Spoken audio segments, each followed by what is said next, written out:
matanya ini macam bulu ketiak. Lalu kemudian ibu make up tadi menggunting, merapikan. Boleh apa tak boleh? Tumbuh gigi ini, maaf cakap, dia senyum kawan trauma. Mak katanya. Lalu datang Pak dokter nih, dipasangnya lah kawan, sehingga bisa dalam sekian bulan rapi balik. Boleh apa tak boleh? Nauzubillah, nauzubillah, nauzubillah, terjadi kebakaran, terbakar sebelah. Lalu operasi face off. Boleh apa tak boleh? Merubah yang tak layak menjadi layak, boleh. Tapi yang sudah layak, merubah dari yang tak normal menjadi normal, boleh. Yang sudah normal jadi abnormal, hanya karena mengikuti tren. Jadi kalau mau makeup artis, sekedar-sekedarnya saja, bukan makeup artis, makeup pengantin. Kalau tak dikasih bedak dia nih Pak Ustadz, nanti disangka orang kuntilanak nikah, pucat muka. Kasihlah bedak sesuai warna kulit, bedak sesuai warna kulit. Karena banyak sekarang orang muka putih, tangan hitam.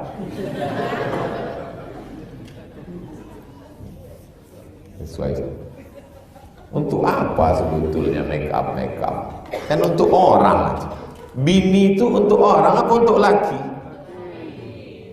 Prinsip utama bini untuk laki, bukan untuk orang. Sekarang banyak orang bininya untuk orang. Saya bertamu ke rumah jamaah. Assalamualaikum. Waalaikumsalam. Buka pintu, saya terkejut. Salah rumahnya. Rupanya memang rumah orang itu. Kalau keluar rumah, begitu di rumah macam mak lampir. Rupanya make up tuh untuk laki orang. Ibu bermake up untuk laki di rumah, bukan untuk laki orang. Banyak sekarang perempuan kalau mau keluar rumah,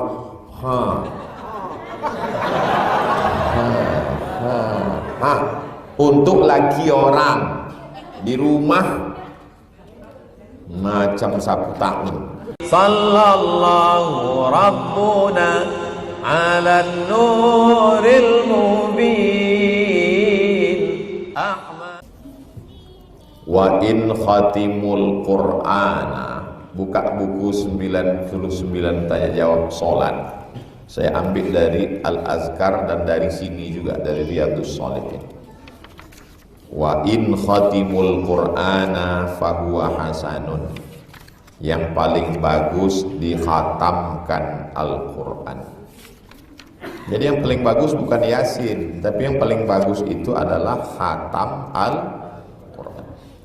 Yang paling bagus itu dikhatamkan Al-Quran. Jadi pertanyaannya, kenapa Yasin Pak Ustadz? Yang paling bagus bukan Yasin, khatam Quran. Yang paling bagus itu satu orang mengkhatamkan dari Al-Fatihah sampai ke An-Nas. Kalau tak sanggup, itulah maka ada Quran yang dibagi sejuz-sejuz, juz 1, juz 2, juz 3. Habis itu kita buat acara khatam. Ya Allah, sampaikanlah pahala bacaan kami bersama-sama nih. Tapi karena tak sanggup membaca sekhatam Quran, likulli syai'in qalbun, segala sesuatu punya hati. Wa qalbul Quran Yasin. Hatinya Al-Quran itu adalah Yasin. Itulah mengapa yang paling bagus itu dibacakan Yasin.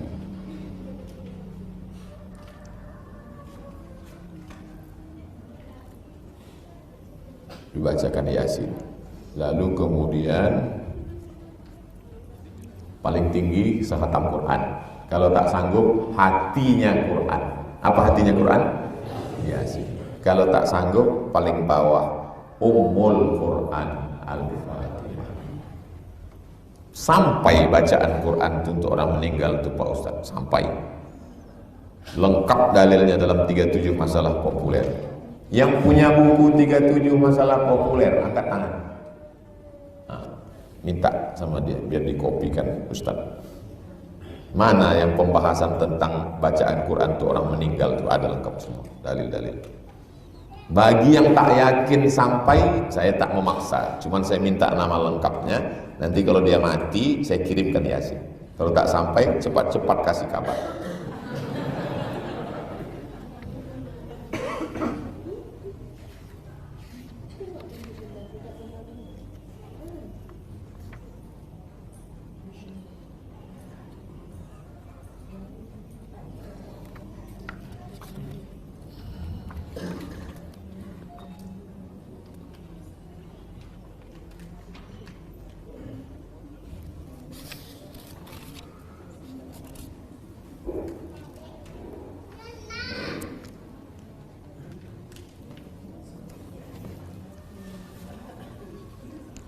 Hidupkan kameranya, rekam. Nanti pas saya bilang 1, 2, 3, action.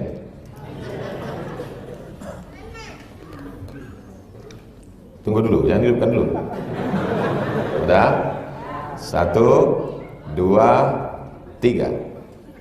Buka kitab Riyadhus Shalihin, halaman 275. Qala Syafi'i, Imam Syafi'i berkata rahimahullah, Allah merahmatinya, wa yustahabbu, dianjurkan sunat hukumnya, an yuqra'a indahu syai'un minal Qur'an, dibacakan Quran kepada orang yang sudah meninggal dan dikubur itu. Wa in khatamul Qur'ana kullahu, kalau dikhatamkannya sekhatam Quran 30 juz semuanya, kana hasanan, maka itu baik. Ini ada dalam bab doa lil mayyit ba'da dafnihi, setelah menguburkan mayat. Imam Nawawi mengutip Imam Syafi'i mengatakan ada baca Quran untuk mayat yang sudah dikubur. Saya percaya kepada Imam Nawawi dan Imam Syafi'i. Adapun kalian yang percaya kepada ustadz yang cuman baca buku kalau laptopnya hidup, maka saya lebih percaya pada Imam Syafi'i. Wallahu a'lam bishawab. Assalamualaikum warahmatullahi wabarakatuh. Anda kirimkanlah pada orang yang tak percaya. Udah jelas? Antum tak tahu halaman berapa, tapi jelasnya dalam bab doa lil mayyit ba'da dafn. Imam Syafi'i.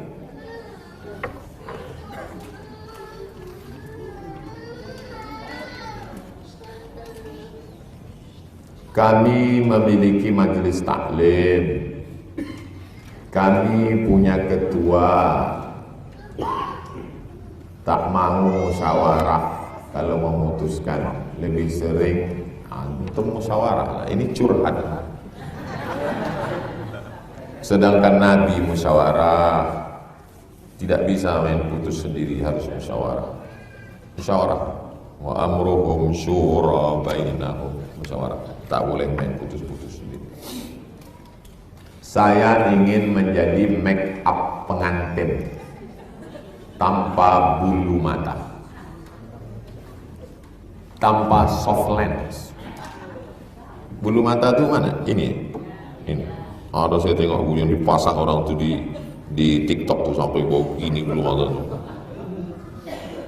Tanpa soft lens, dibuat soft lens mata tuh biru, hijau, merah, macam Dracula.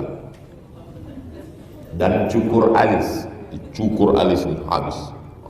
Waktu duduk di pelaminan tuh cantik, pas malam tuh waktu macam terkejut lagi. Ayo gitu. Begini rupanya dek. Di Pekanbaru jarang begini. Bagaimana hukumnya menjadi make up pengantin nih Pak Ustadz? Dalilnya, hadisnya diriwayatkan Abdullah bin Mas'ud radhiyallahu anhu.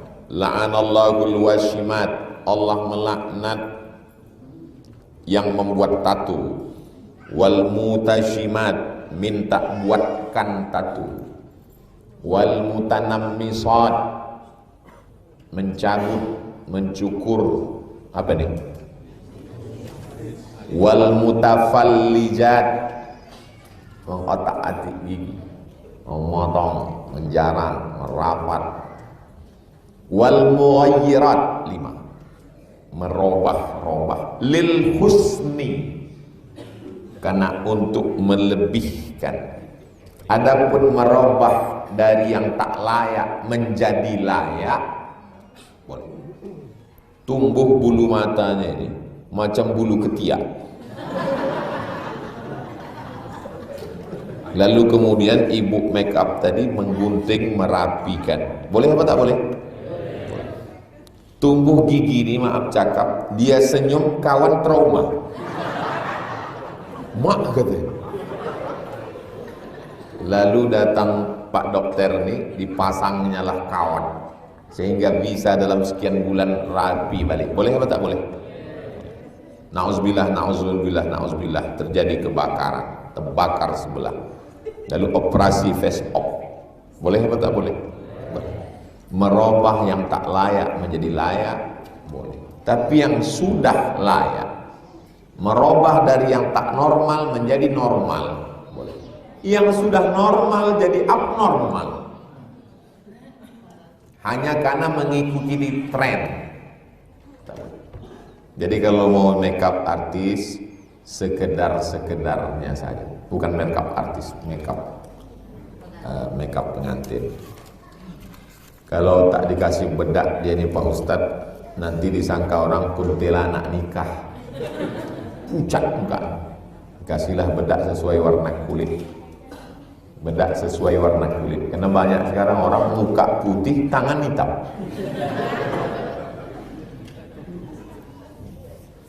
Sesuai. Untuk apa sebetulnya make up? Kan untuk orang aja. Bini itu untuk orang apa untuk laki? Prinsip utama bini untuk laki, bukan untuk orang. Sekarang banyak orang bininya untuk orang. Saya bertamu ke rumah jamaah. Assalamualaikum. Waalaikumsalam.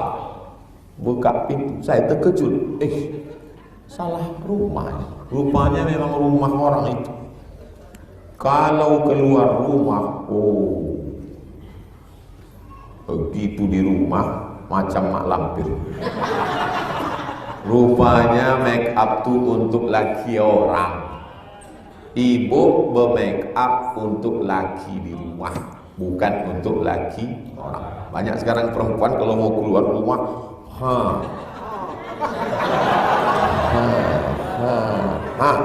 untuk laki orang, di rumah macam sapu tahun. Bekerja, saya punya rumah, kendaraan, tabungan. Jika sudah keluar, apakah harta saya halal atau haram? Jika haram, bagaimana cara mensucikannya?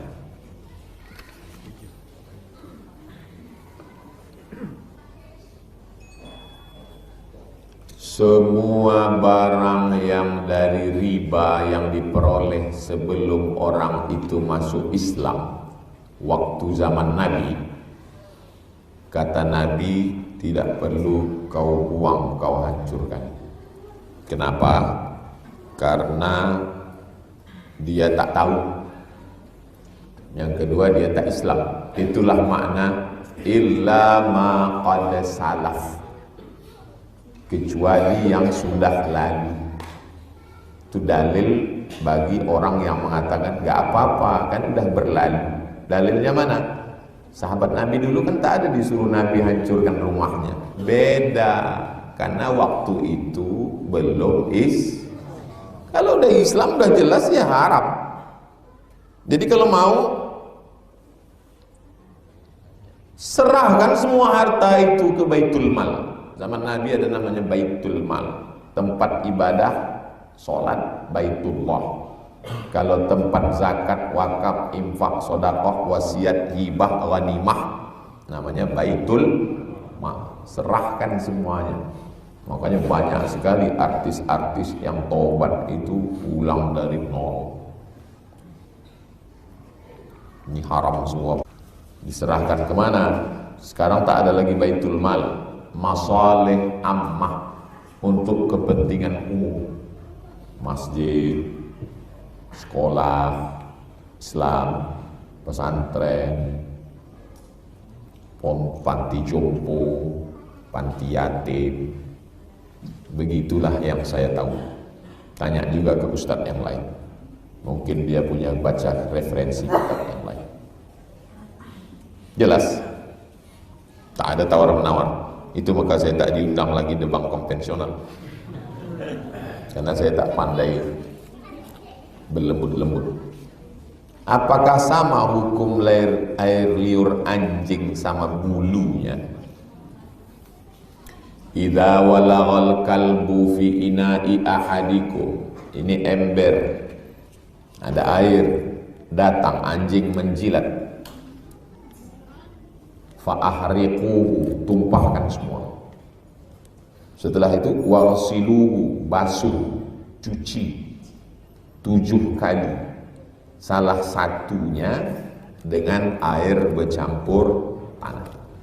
Ambil tanah itu, masukkan ke air, siramkan dia, basuh 1 kali, 6 kali dengan air suci mensucikan. Begitu cara membasuh. Agama Islam agama primitif, agama ketinggalan zaman, sudah ada deterjen kok masih pakai tanah. Ternyata bakteri yang ada di dalam air liurnya itu tidak mati dengan deterjen dan sabun dan sampo. Dia hanya mati dengan bakteri yang ada dalam tanah. Makan bakteri, bukan jeruk makan jeruk. Sudah diteliti oleh pakar mukjizat Al-Quran dan hadis di Paris, Perancis. Saya mendengar ceramahnya di Masjid Al-Hadiyul Islami di Kairo tahun 1999. Saya mahasiswa semester 3. Datanglah pakar-pakar menyampaikan bahwa ketika bakteri dari tanah memakan bakteri dari binatang, dan ternyata yang disuntikkan ke dalam manusia itu adalah bakteri, virus disuntikkan ke dalam untuk membunuh virus. Maka banyak orang tak mau anaknya disuntik virus, karena yang dimasukkan ke badan itu adalah virus, untuk melawan virus. Belaga virus itu di dalam, virus belaga, dia yang mati. Polisi menembak polisi, yang mati CCTV.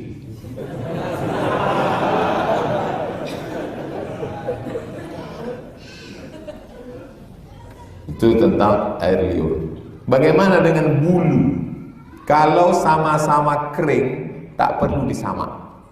Antum kering, anjing itu kering. Jam 12 siang, berselisih sama anjing. Disenggolkannya sedikit badannya, kata anjing, tak perlu disamak, karena sama-sama kering. Pas anjing itu bersenggol, anjing itu kering, kulit antum basah. Lidah anjing itu basah apa kering? Basah. Dijilatnya kulit antum kering, itu maka disamak. Sama-sama basah, tak perlu disamak. Contohnya, antum mandi sama anjing itu di kolam renang, sama-sama basah. Ada anjing tenggelam, antum kalau nampak antum anjing tenggelam, antum selamatkan atau tidak? Kenapa tak diselamatkan? Dia makhluk Allah. Mau dicari tangguh tak ada, masuk antum mengangkat anjing, antum letak, tak perlu disamak karena sama-sama basah. Jelas? Sebelumnya menyampaikan salam dari warga Indragiri Hulu. Wa alaika wa alaihimussalam warahmatullahi wabarakatuh. Karena waktu saya buat status kemarin banyak yang kirim salam, Pak Ustaz. Kirim salam ini mana dalilnya? Dalilnya adalah Nabi menyampaikan salam malaikat Jibril kepada Aisyah. Jibril yuqri'uki salam. Itulah dalil menitip salam.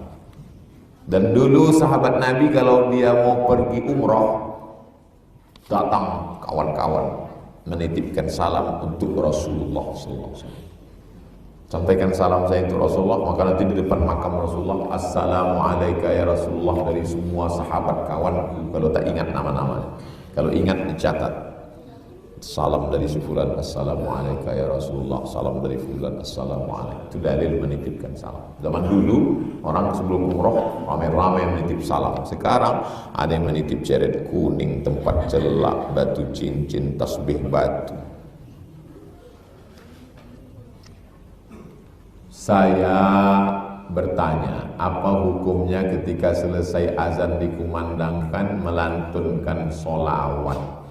Innallaha wa malaikatahu yusholluna 'alan nabi ya ayyuhalladzina amanu sallu 'alaihi wa sallimu taslima.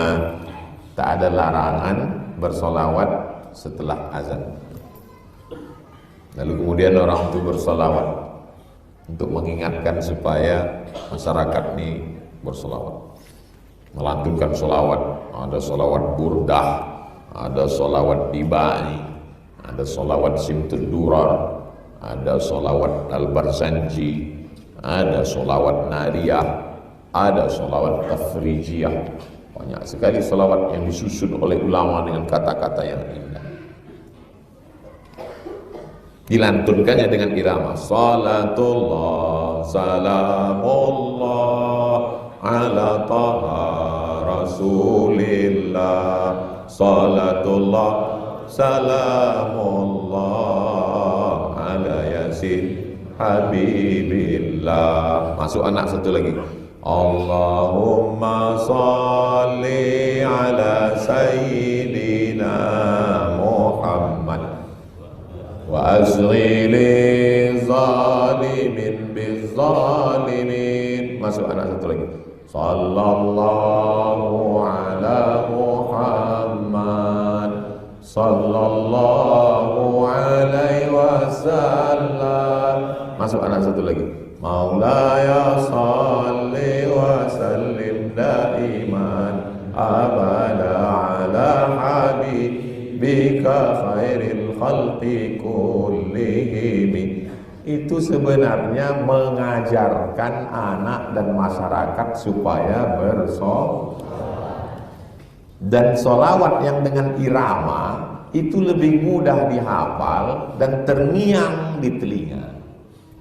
Antum lagu yang antum dengar agak 3 kali, setelah berhenti mendengar, dia masih terngiang tidak? Bu, lagu yang ibu dengar sekali 2 kali, setelah berhenti didengar sambil memasak, terngiang tak? Terngiang. Ngiangnya itulah yang mau dirubah dengan sholawat. Paham? Jadi kalau anak-anak ini bersolawat di masjid untuk mengusir ngiang-ngiang, terngiang dia sambil itu sulit. Itulah yang diusir. Dia kalau tak dikasih contoh orang tak paham kadang. Paham? Kadang orang tak paham dia kenapa orang ini berselawat di masjid. Untuk mengusir ngiang itu. Antum di ruang ICU sendirian, itu semua suara kembali terngiang. Mana yang paling sering antum dengar, itulah nanti yang akan terngiang waktu mau sakratul maut. Datang suara itu balik, rekaman-rekaman itu balik. Itulah maka kita disuruh sering mendengar Bayangkan antum di ruang ICU. Anak, menantu, cucu, kawan, sahabat tak boleh masuk karena security. Saya datang menjenguk Ustadz almarhum Ustadz Johar Arifin di rumah sakit, tak boleh masuk. Naik ke lantai atas, tak, lihat aja di kaca, sendirian di dalam. Tapi kalau antum tasbih, itu tinggi, subhanallah, alhamdulillah, la ilaha illallah, wallahu akbar. Itu maka orang tunggu salawat. Antum pergi kemana-mana, salawat itu selalu dengan irama, karena itu nanti yang terngiang. Ngiang-ngiangnya itu yang mau diusir dengan sholawat. Jika anak baru lahir bisa bernapas beberapa jam meninggal, apakah orang tuanya wajib akikah? Tidak ada satu mazhab pun yang mewajibkan akikah. Akikah itu hukumnya sunat muakkad, 7 hari. Tak bisa 7 hari 14, tak bisa 21, tak bisa tak tengok tanggal.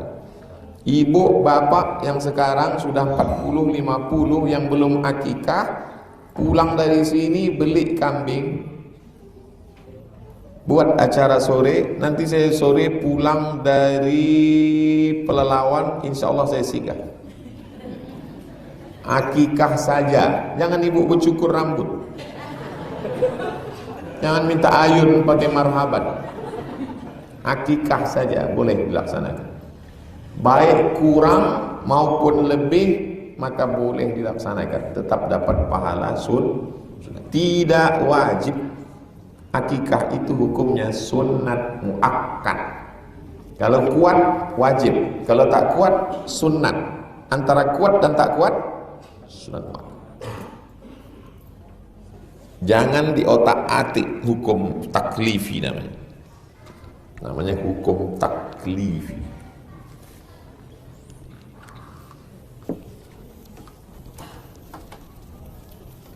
Kuat wajib. Kalau amarnya tak kuat sunnah. Kalau nahinya kuat haram. Kalau nahinya tak kuat makruh. Tak disuruh, tak dilarang, mubah. Antara kuat dan tak kuat sunnat muakkadah. Ini 5 hukum taklif ini jangan antum taati. Jangan yang makruh antum naikkan ke haram, yang sunat antum naikkan ke wajib. Sesak napas jamaah. Itu yang banyak sekarang. Yang makruh dinaikkannya ke haram, yang sunat dinaikkannya ke wajib. Akikah itu sunat apa wajib? Sunat. Saya tak maulah akikah Pak Ustaz, parah. Orang bayi tabung 100 juta, kau baru nikah 3 bulan langsung punya anak. Begitu besar nikmat Allah, kenapa kau tak akikah?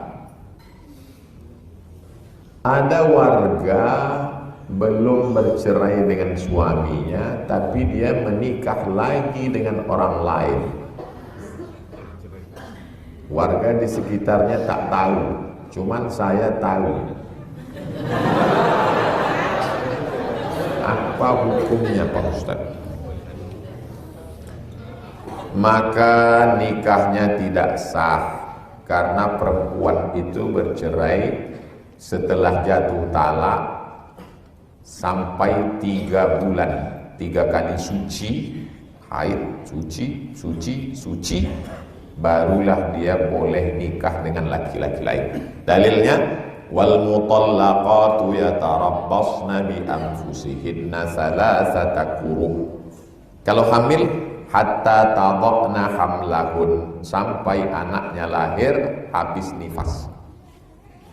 Kalau lakinya mati, walladzina yutawaffawna minkum wa yadharuna azwajan yatarabbasna bi anfusihinna arba'ata ashhurin wa ashra, 4 bulan 10 hari. Itu namanya iddah. Iddah itu masa fase menunggu, khawatir ada benih dalam, nanti anaknya tak jelas anak siapa. Ini dia istri orang, nikah dengan orang lain, mungkin nama lakinya ini Bang Toib, tak pulang-pulang.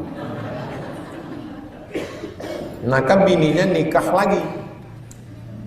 Tidak ada KUA di Indonesia yang berani menikahkan istri orang, karena dia bisa dipidana dengan syarat suami yang pertama menuntut.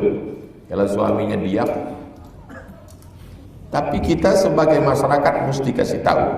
Kalau ibu bapak segan ngasih tahu, kirimkan video nih, potongan.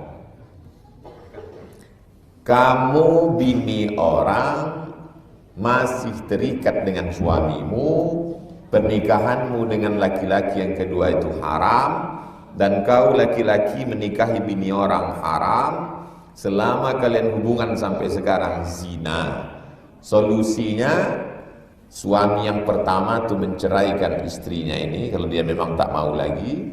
Setelah itu habis iddah 3 bulan, barulah menikah dengan yang kedua. Jelas? Jangan sampai turun laknat Allah ke kampung kita ini gara-gara perbuatan maksiat. Kenapa ketika ada orang meninggal, orang yang bertakziah sering dibacakan Yasin?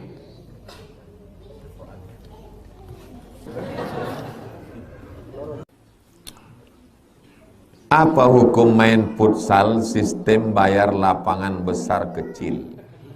Ada 2 tim main, 1 jam 100.000. Kami buat perjanjian, siapa yang kalah bayar 60.000, yang menang 40. Apakah ini judi, Pak Ustadz? Wa yauma la yasbituna la ta'tihim. Allah tanya sama Bani Israel, Bani Israel, ya kalian beribadah sama aku, harinya kalian yang nyari. Kita hari Jumat itu dipilihkan Allah. Orang Yahudi disuruh Allah, Senin, Selasa, Rabu, Kamis, Jumat, kau cari kau mau hari apa? Kata Yahudi, kami hari Sabat ajalah. Hari Sabat itu hari Sabtu. Wa yauma la yasbituna la ta'tihim. Pas hari Sabtu datang ikan banyak. Tak boleh mancing, tak boleh jala, tak boleh masang jaring. Cemana mau sembahyang nengok ikan? La ilaha illallah, ikan. Hari Jumat potong tak ada ni timbul. Kau hari Sabtu kau datang ni. Tengoklah otak Yahudi. Ini pantai, dibuat mereka kolam. Kolam besar. Jadi waktu air tu naik, masuklah ikan tu ke kolam. Masuk ikan ke kolam. Petang Sabtu itu mereka tangkap. Pas ditanya sama pendeta Yahudi, kenapa kalian nangkap ikan? Kami tak ada nangkap ikan. Ikan nih masuk sendiri. Jelas? Terus apa hubungannya sama futsal tadi? Itulah otak Yahudi. Otak Yahudi ini. Ini namanya fikih ngeles. Main judi kalian? Enggak, kami tak main judi. Kami tak main judi, cuma 40-60 aja. Paham? Setan kalau dia gagal ngajak antum buat dosa, dicarikannya dalil. Kalau gagal dia mencarikan dalil, dibuatnya antum merasa lebih baik. Kalau gagal dia menggoda antum merasa lebih baik, dibuatnya hati antum merasa lebih baik. Mulut tak lebih baik, tapi hati. Kan ustaz payah. Ustaz pasti merasa lebih baik karena ustaz ceramah, ustaz di hadapan orang, tangan ustaz dicium orang. Itulah mengapa saya masuk ke hutan, masuk ke Bagan Beniu, masuk ke suku Talang, naik ke Merapi Merbabi pula. Naik ke atas. Untuk apa itu? Menghilangkan itu dari dalam hati. Masuk ke suku Akid, masuk ke anak dalam. Karena kalau menjumpai orang ceramah di tempat pejabat, di orang kaya, rusak hati lama-lama. Mesti dihinakan. Hati kita ini mesti dihinakan. Kalau tidak dia akan terus kaulah hebat, kaulah kau. Setan tak pernah berhenti. Yang tajam buku tentang itu judulnya Talbis Iblis. Saya sudah berusaha semaksimal mungkin, sudah ridho dengan ketetapan Allah. Ridho. Tapi kadang-kadang terlintas di pikiran, kenapa ini terjadi pada saya? Bagaimana saya menguatkan hati saya, Pak Ustaz? Ya ayyuhalladzina amanu. Langkah yang pertama, aman. Percaya bahwa ini datang dari Allah. Yang kedua, ya ayyuhalladzina amanu sta'inu bis-sabri. Sabar, tahan yang ada pikiran itu. Yang ketiga, wassalah, perbanyak sholat. Makna sholat dua, sholat takbiratul ihram, sholat zikir. Tiga ini langkah yang bisa dilakukan. Amanu bis-sabri was-sholah. Tak lebih tak kurang daripada itu. Kemanapun antum pergi, amanu bis-sabri was-sholah. Tapi dia masih tetap ada terlintas, Pak Ustaz. Berarti masih hidup. Kalau udah ada terlintas lagi, berarti antum udah tak ada di jasad itu lagi. Dah keluar antum dari jasad itu. Selama masih ada lintasan-lintasan, kita tidak disuruh berhenti, kita disuruh berusaha untuk melawan lintasan itu dengan banyak zikir. Atau terlintas dia, tutup. Astagfirullahaladzim. Allahumma sholli ala sayyidina Muhammad wa ala ali sayyidina Muhammad. La ilaha illallah, la ilaha illallah, la ilaha illallah, la ilaha illallah. Istighfar 100, selawat 100, la ilaha illallah 100. Ambil tasbih Allah dalam untuk menghilangkan. Dia kalau berbunyi di sini, kontak dia kemari. Allah Allah Allah Allah Allah Allah Allah Allah Allah Allah Allah Allah Allah Allah Allah Allah tak putus. Untuk menghilangkan dari sini. Asal berhenti di sini, main di sini. Asal berhenti di sini, di sini. Kenapa begini, kenapa begini, kenapa yang mati laki aku, kenapa bukan laki dia, kenapa begini aku, kenapa begini dia, kenapa anak aku, kenapa begini dia, kenapa begini. Terus. Memang udah, itulah tabiat manusia. Jadi sebetulnya yang menaikkan darah tinggi, jantung koroner, kolesterol, asam urat, semuanya berasal dari sini, pikiran. Itu kenapa orang gila itu sehat. Karena dia tidak berpikir. Mana ada orang gila sakit? Pede aja dia tak bercelana. Apakah air kencing kucing najis?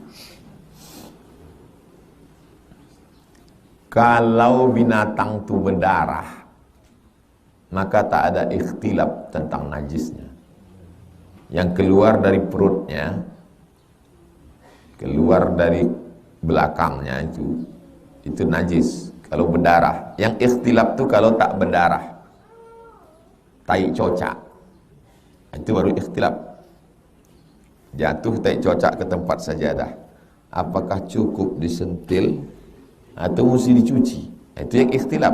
Adapun yang berdarah, kucing saya tak berdarah Pak Ustaz, karena ayahnya cocak. Kucing itu berdarah atau tak berdarah? Berdarah. Maka tak ada ikhtilaf. Kencing kucing kena ke kain, basuh, cuci. Masuk kain sejadah kena kencing kucing dalam mesin, apa nama mesin cuci? Mesin cuci ya. Masuk dalam mesin cuci, berputar, keringkan, jangan langsung jemur. Karena mutanajis nih, semua yang di dalam tuh baju koko sama kain tuh jadi najis. Karena udah bercampur dengan najis. Setelah keluar airnya, masuk bilas baru. Kalau perlu 2 kali bilas. Emak saya ini dulu mengajar saya, mengajar alif bata, mak, mengajar memasak. Nanti kau kuliah ke YIN, tak ada duit membeli, beli cabai, bawang, tomat, giling, jahe, lengkuas, masuk ke kuali, udah menggelogak, mendidih, masukkan ikan, dibasuh, ikan itu dibasuh, dicuci, berselawat, celana, Cocok bagian ketiak, bagian kaki digosok. Jangan pakai pemutih, nanti lapuk. Dikasih sabun, jemur ke panas, jangan sampai kering. Udah agak-agak mau kering baru dikocek untuk supaya bersih. Malu awak, ketiak busuk, hitam. Mak saya, ya Allah, mendidik saya. Sampai ke memasak, sampai ke mencuci. Nanti kain sesudah dimasukkan, dibilas. Waktu membilas berselawat kau. Maka saya buat tulisan, bukan perempuan biasa. Karena perempuan biasa hanya melahirkan aja. Mengandung lagi, melahirkan lagi. Ibu, engkaulah. Mak saya bukan sekedar melahirkan. Ibu al-madrasatul ula. Jadi sampai hari ini saya memasak, mencuci, belajar, mengaji. Begitulah kita mendidik anak-anak kita. Walaupun kita bukan ibu, walaupun kita ayah, insya Allah. Amin. Bagaimana hukum memakai bulu mata palsu? Sekarang saya tengok bulu mata itu sampai gulak ke atas gitu. Macam bulu ayam. Dia berkedip, kita pingsan. Hadisnya riwayat Abdullah bin Mas'ud. La'anallahul washimat. Allah melaknat perempuan tukang buat tato. Karena zaman dulu tukang buat tato itu perempuan. Wal mutashimat, minta buatkan tato. Wal mutanammisat, mencabut, mencukur, apa namanya nih? Alis. Wal mutafallijat, mengotak-atik ini gigi. Lil husni, karena untuk mencantik-cantik. Lil husni. Adapun memang tak layak dibuat menjadi layak, boleh. Yang sudah layak dibuat berlebih-lebih, lil husni, itu tak boleh. Sekarang pertanyaan, ditambah ini, disambung sampai udah ada lengkap dikasih, malah itu merusak yang ada itu, sakit segala macam. Sebetulnya wahai saudariku perempuan, ku kasih tahu kalian, kami yang laki-laki menengok perempuan itu dengan makeup itu bukan takjub, takut. Nah, aku kasih tahu ini sebagai sudut pandang. Mungkin laki kalian tak jujur selama ini. Waktu ditanya, bang, adik cantik enggak? Wow, sebetulnya laki kau tuh penipu. Kami laki-laki ini menengok makeup yang mengerikan itu, tapi dia aja merasa, dia aja merasa itu kerja setan. Wala udhillannahum, aku sesatkan mereka. Wala umanniyannahum, aku buat dia berfantasi, berimajinasi, berhalusinasi. Aku yang paling cantik, aku yang paling hebat. Makanya orang-orang yang operasi plastik, oplas, pakai makeup, dia merasa. Orang nengoknya biasa aja, tapi dia merasa. Ini penyakit kejiwaan. Perempuan yang biasa-biasa aja, wajahmu cantik bukan karena bulu matamu sambung 3 kali pakai bulu mata ayam. Wajahmu cantik karena bekas tahajud, cahaya wudu. Ibu sedang berapa umurnya? Hampir 40. Tapi sisa-sisa kecantikannya, kata tetangganya. Kenapa ya nggak ada pakai makeup? Ini bekas wudu. Jadi ibu sangka kami ini tayamum semua.